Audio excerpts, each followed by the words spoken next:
Komal's kitchen and ब्लॉग्समध्ये आज तुमचं खूप खूप स्वागत आहे। तर बघा, तुम्ही नेहमीच झुणका भाकरी सोबतच खात असणार, परंतु असा झुणका वडी तुम्ही नक्की ट्राय करून बघा। एकदम सिंपल रेसिपी आहे। तर बघा, इथे 1 वाटी मी डाळीचं पीठ घेतलेलं आहे आणि त्यासाठी लागणारं आपण साहित्य बघू। तर इथे मी 7 ते 8 लसूणच्या पाकळ्या घेतलेल्या आहे, 4 ते 5 हिरवी मिरची घेतलेली आहे, एक मीडियम साईजचा कांदा घेतलेला आहे, आलं घेतलेलं आहे आणि फ्रेश कोथिंबीर। तर एक मिक्सरचं भांडं घ्यायचं, त्यामध्ये आलं, लसूण, हिरवी मिरची आणि थोडंसं मी जिरे ॲड केलेले आहेत। याचं छान बारीक वाटण तयार करून घ्यायचं। त्यानंतर आपण आता कांदा बारीक कट करून घेऊ। तर एकदम बारीक साईजमध्ये कांदा कट करून घ्यायचा। तर एकदम सिंपल आणि टेस्टी अशा ह्या झुणका वडी तयार होतात आणि एकदम सिंपल रेसिपी सुद्धा आहे। तर बघा, इथे मी कांदा बारीक कट करून घेतलेला आहे। त्यानंतर आपण कोथिंबीर सुद्धा त्याच पद्धतीने बारीक कट करून घ्यायची। त्यानंतर आपण एक कढाई घेऊ, त्यामध्ये तेल ॲड करायचं। तेल गरम झालं की लगेच मोहरी ॲड करायची, त्यानंतर जिरे ॲड करायचे आणि एक अर्धा चमचा मी इथे हिंग ॲड केलेला आहे। त्यानंतर कांदा ॲड करायचा आणि कांदा आपल्याला छान असा गोल्डन ब्राऊन होईपर्यंत परतवून घ्यायचा आहे। तर बघा, इथे मस्त आपला कांदा परतत आलेला आहे। त्यामध्ये आता मी ॲड करणार आहे हिरवी मिरचीचं जे वाटण आपण बनवलेलं आहे ते। तर वाटण ॲड करून घ्यायचं। तर हिरवी मिरची आपण वापरलेली आहे, तर ती व्यवस्थित आपल्याला तळून घ्यायची आहेत। तर बघा, इथे मस्त आपली मिरची सुद्धा तळून झालेली आहे। तर आपण आता यामध्ये ॲड करणार आहे हळदी पावडर आणि चवीनुसार मीठ। व्यवस्थित ॲड करून घ्यायचं, मिक्स करून घ्यायचं।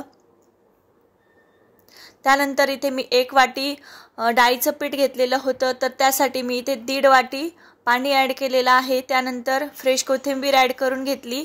तर बघा, इथे उकळी करून घ्यायची आहे पाण्याला। तर बघा, इथे मस्त आपल्या पाण्याला उकळी फुटलेली आहे। त्यामध्ये ॲड करायचं आपण डाळीचं पीठ। तर बघा, इथे मी सर्व डाळीचं पीठ ॲड करून घेतलं, व्यवस्थित मिक्स करून घ्यायचं। तर बघा, यामध्ये गाठी तर होणारच, तर त्या व्यवस्थित फोडून घ्यायच्या।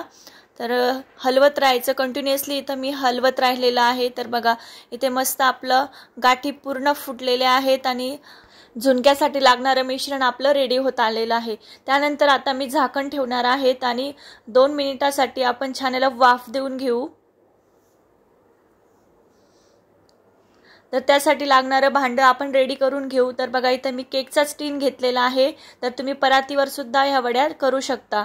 तर बघा, इथे मस्त आपलं झुणक्याचं जे मिश्रण आहे ते रेडी झालेलं आहे। एकदा सगळीकडे मिक्स करून घ्यायचं। त्यानंतर हे सर्व मिश्रण आपण ज्या केकचा टीन घेतलेला आहे त्यामध्ये ॲड करून घ्यायचं। तर तुम्ही हे परातीवर सुद्धा थापवू शकता। तर हाताला तेल लावून घ्यायचं आहे, म्हणजे तुम्हाला गरम असल्यामुळे चटका सुद्धा बसणार नाही। तर बघा, इथे मी हाताला तेल लावून घेतलेलं होतं आणि आता हे केकच्या टीनमध्ये सर्व पसरवून घेत आहे।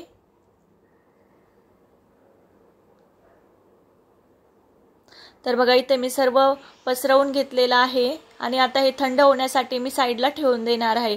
तर बघा, वडीसाठी लागणारं मिश्रण इथे थंड झालेलं आहे। त्यावरती मी ॲड करत आहे फ्रेश अशी कोथिंबीर आणि त्यानंतर मी ॲड करत आहे खोबऱ्याचा कीस करून घेतलेला आहे मी बारीक, तर तो ॲड करून घेत आहे।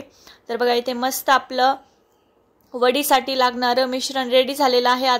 आता मी तुम्हाला याच्या वड्या करून दाखवते। तर बघा, अतिशय सुंदर अशा वड्या आपल्या याच्या तयार होणार आहेत। तर बघा, ज्या साईजमध्ये तुम्हाला आवडेल त्या साईजमध्ये तुम्ही कट करून घ्यायच्या आहेत। तर बघा, इथे मी वड्या कट करून घेत आहे।